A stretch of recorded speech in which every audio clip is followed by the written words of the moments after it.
Hello, we hope you're doing well. Welcome back to a very exciting episode of CSGO News. As always, all today's stories are going to be stamped down below in the description, as well as hopefully in the comment section. I hope you guys all enjoy as well, and we're going to have some pretty big things here in the next few weeks as we've officially entered, of course, the roster shuffle period. And as of right now, only 2 rumors have actually come to fruition and become true. We're going to talk about other questions, other rumors in the back half of the episode. And first off, of course, our 2 confirmations as of right now. At the point of me recording this, the first of which, the biggest one, North has now announced pretty much their brand new half roster. MSL is now off that roster. I'm sure he will go somewhere to IGL. He showed himself, especially at DreamHack Stockholm, to be capable of being a fragging IGL, and I think he will definitely go somewhere in the near future, if not announced here very shortly. With ESL Pro League starting within the next couple weeks, guys, these roster deadlines are actually tonight at the point of me recording this, so it should be sometime soon that new rosters are all announced very, very shortly on that website, if not officially. But also on top of that, of course, replacing him will be Rogue member Gaede, and I think this is a huge change. Now, not only does it almost kill Rogue, in my own opinion, but it's a huge boost for a North team. I definitely think, of course, him moving back closer to home.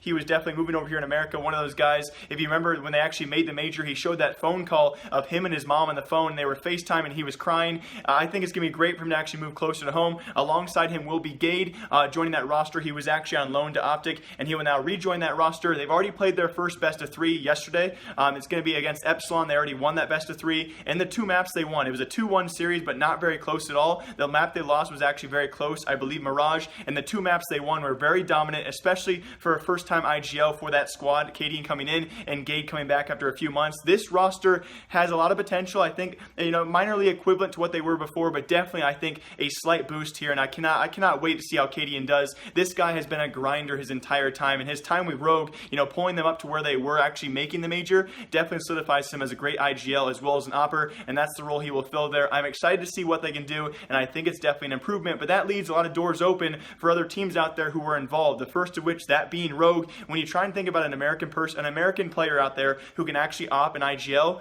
who really comes to mind? And honestly, I can't really think of many. If you guys can comment down below who could actually fill that roster back in and actually save them. I can't think of too many stories who can actually build that roster to what they were a few weeks ago. And I would not be surprised to see some of these players disband into other roster movements as well. Hiko maybe being one of them, but again, it's such a huge loss for a team who looked decent at the major. Again, I talked about this, they're close losses. They definitely could have gone through to legendary stage. I really do think that. And so to see this move definitely hurts them. I'm very curious to see if they announce a 5th or if they disband and that's the end of Rogue. Alongside that, of course, Gaede going away from OpTic. That means OpTic's going to announce their newest 5th member. It should most likely be Heroic Nico. He was actually on loan for that for a while, and it should be him. He's been bouncing around from team to team. He's been a stand-in player for a few teams out there, so expect him to be their 5th member. And I think from Gaede, that's actually a big improvement for OpTic. If you guys are currently watching OpTic, they're still in Mountain Dew League because we'll talk about later on, they actually gave up their North American ESL Pro League spot because they're not going to move back to America, so they had to, but they gave it up no matter what. They are now in the European side of Mountain Dew League and off to a strong struggle. I believe they lost to Virtus Pro day 1. This is a roster that's definitely not doing too hot, especially with the power they do have.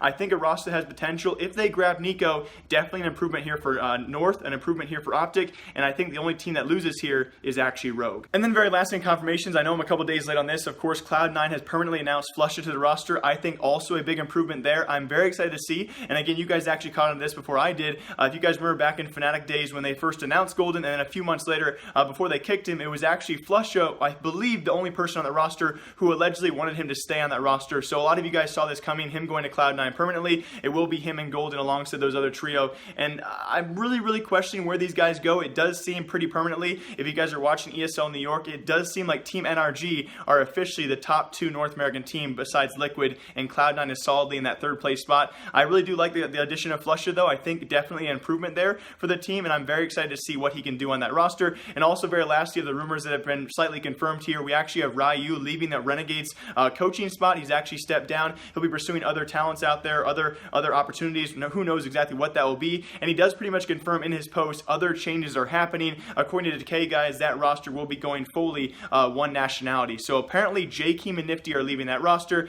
And also very lastly as well, on our final confirmations, bouncing off that, Renegades to go one single nationality because J-Keem and Nifty are leaving. believing more confirmations of that is because Nifty has now officially joined the brand new Envyus roster. If you guys watched my last episode, you know my thoughts about this.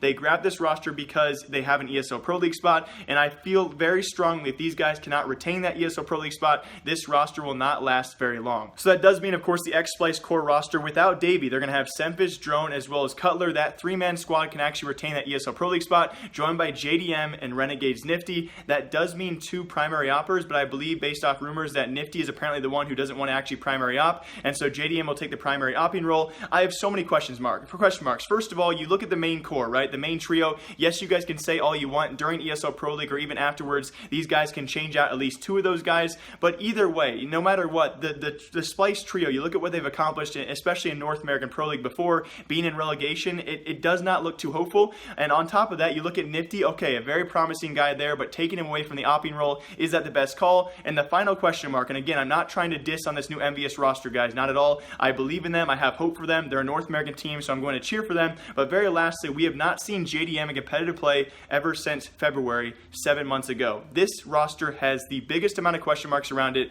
entering ESL Pro League. I'm excited for them, and again, I really hope they retain that ESL Pro League spot because I would love to see what Envyus can actually form out of this brand new roster. But I know, what are you guys thinking about this? This is definitely a roster that is questionable. And all right, guys, rumors. Let's talk about some rumors out there. A lot of you guys may be confused about if you've been checking ESL Pro League spots for the North American side. It's actually MIBR and SK Gaming who actually both have spots, which is kind of confusing. You look at the core rosters, they only qualified for 1 spot. People kind of forget as well. I had to be reminded, OpTic Gaming actually dropped that North American spot, and it was given to MIBR. So the old SK Gaming organization, they still have that spot. Will they choose to fill it? Again, no one really knows, and I'm not really sure the stipulations or the rules around that. If SK Gaming don't field a roster, which we have heard no announcements about, we're not really sure where that spot goes. It might just be dropped all entirely, and the entire North American side will play out, of course, the Pro League season without SK Gaming even that spot being recognized whatsoever. Although on top of that, we also had Phelps joining the team, of course, that team no tag right now, apparently going to be signed by INS. INS is actually a well-known Brazilian esports organization, and apparently going to be signed by them.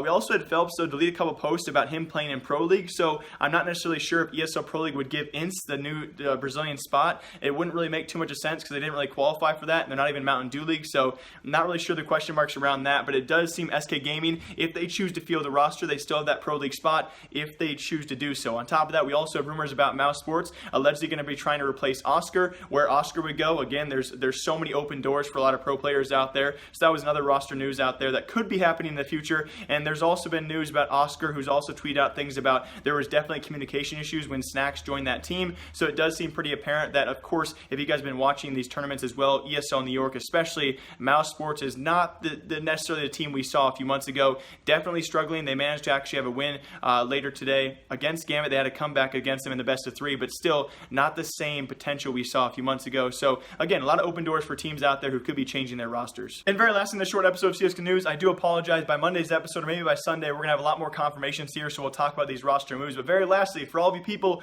who are still having trouble with ESL New York on Facebook, I know it really sucked. I believe until 2020, the end of 2020, they have ESL Pro League as well as all ESL events on Facebook. Remember, guys, HLTV has embedded streams. You can watch them on hltv.org and not to deal with all the Facebook crap. Of course, this being the quality as well as the sync of the audio and the actual image has been apparently pretty atrocious these last couple of days. So reminder, guys, HLTV does embedded streams, and you can watch the ESL streams on HLTV instead of Facebook. But also, very lastly, I want to thank you guys who've actually subscribed to our new eSports channel. I kind of tried to touch on this in the last episode. It's very important that you guys listen if you guys do care about the future of CSGO News. A lot of you guys were a bit confused about what my future actually is. And that is within the next few weeks, I'll be moving CSGO News onto the eSports News channel linked down below. If you guys want to see CSGO News more frequently, better quality, I really encourage you guys to subscribe to the channel down below. I would love to see you guys over there. For the next 2 to 3 weeks, I'll be on here doing the same thing as I always do, trying to funnel you guys over there. But I want to explain what that channel is about so you guys don't get confused. First of all, the people who commented down below that, they didn't want to be spammed with other eSport videos, I understand that, okay?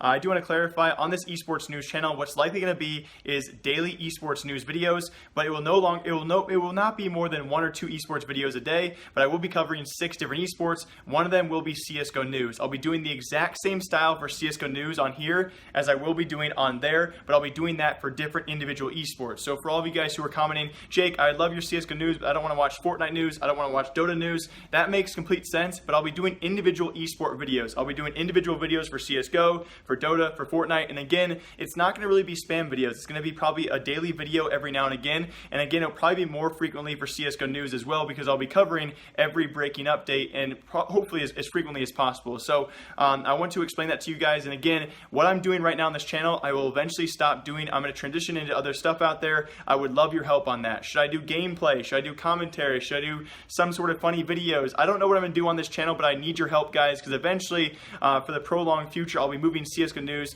to that channel. But again, for all of you guys who are confused, I'll be doing the same exact thing I do on here on there, so don't be worried about that. It's going to be, you're not going to be forced to watch 6 different esports. Again, you can choose which videos you actually do watch, but again, if you guys want to support me, feel free to subscribe down below. I'll be pushing that for the next few weeks. And again, thank you all for the great comments. I know I've said again like 45 times, but if you could help me out, do me a favor, comment down below, what can I do on this channel while doing CSGO news on that channel? It's going to be crazy these next few weeks. As always, my name is Jake, more like you. I'll see y'all next time. Goodbye, guys.